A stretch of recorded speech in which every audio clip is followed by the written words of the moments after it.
What is up, YouTube? It is Pure for Kicks, and today I wanted to do something a little bit different. I wanted to do a little DIY project, so I figured I'd just bring you guys along with me. As you can see, I went and got two 2x4s, and I got a scrap one right here as well. I went and did a measurement. As you can see with my line right there, the scribble right there means it's a scrap. That's how high I wanted it. I'm going to probably take that smaller one and measure it out on some of the bigger ones, because those ones are a little bit straighter.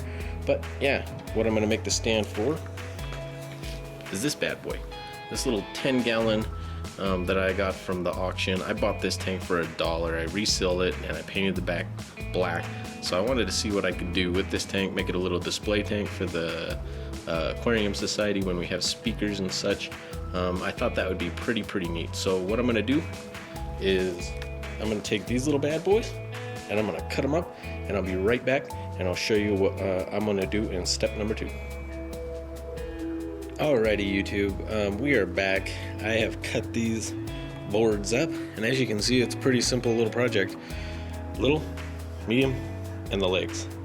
So I made the legs a little bit longer than I thought I was going to do, but let me go ahead and show you kind of how this is laid out to give you a little bit better idea of what these boards will do.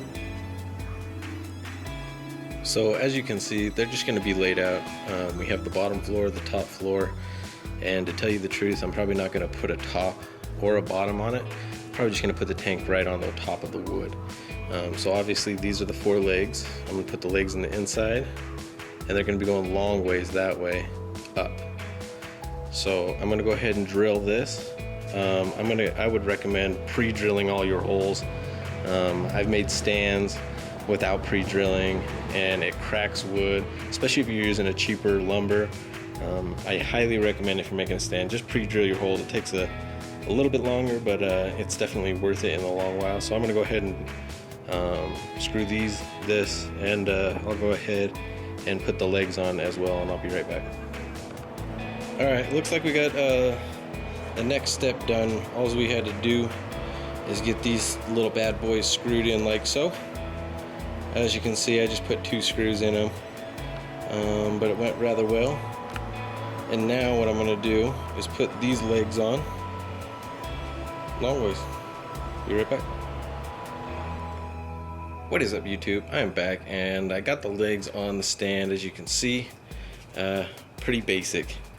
I actually put the 2x4s long way because I think what I'm going to do is put a shelf in it.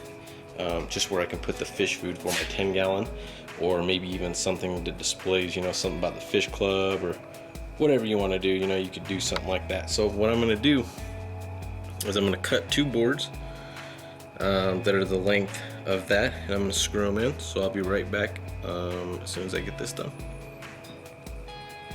What is up, YouTube? Okay, we are back, and the stand is actually completed. As you can see, I got a 10-gallon tank on top of it.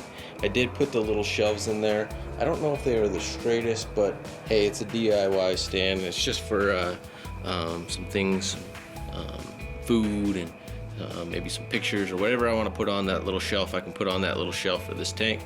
Might even put, who knows? We'll put some stuff down there.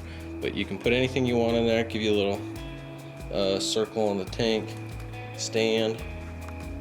Yeah, that's about it.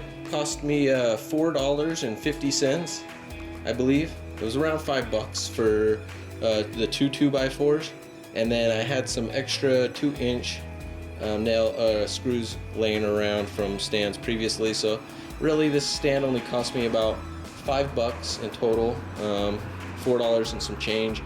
So if you need a stand for your 10-gallon tank, I highly recommend going out and building yourself one if you got the tools to cut it, and your local hardware store will cut them for you as well. I'd try that if you don't have a saw. But yeah, that's my little DIY project on the 10-gallon stand. I hope you liked it.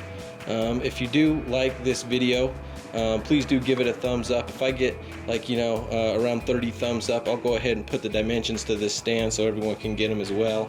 I'll put the exact dimensions to each of the boards, and maybe I'll even put a link to a little drawing for you guys so it'll make it a little easy for you. So that's about it. Pure for Kicks. I'm out.